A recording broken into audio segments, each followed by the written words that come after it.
Day 4 is going to be a big day here at Nurse Growth Academy Osce training. We're doing medication safety and we're doing blood transfusions.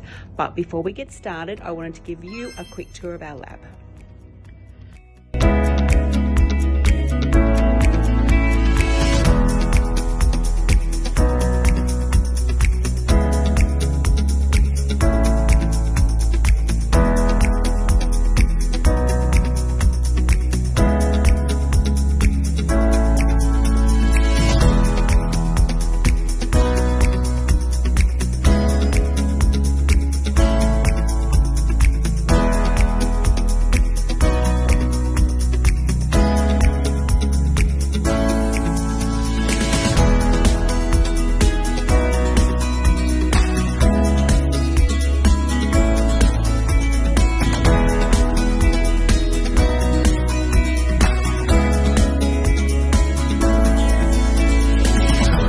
We have Miss Payne Station, so we don't have that set up just yet, but that's okay, because if you are interested in training with us at Nurse Growth Academy, DM us or WhatsApp us, and we really look forward to working with you.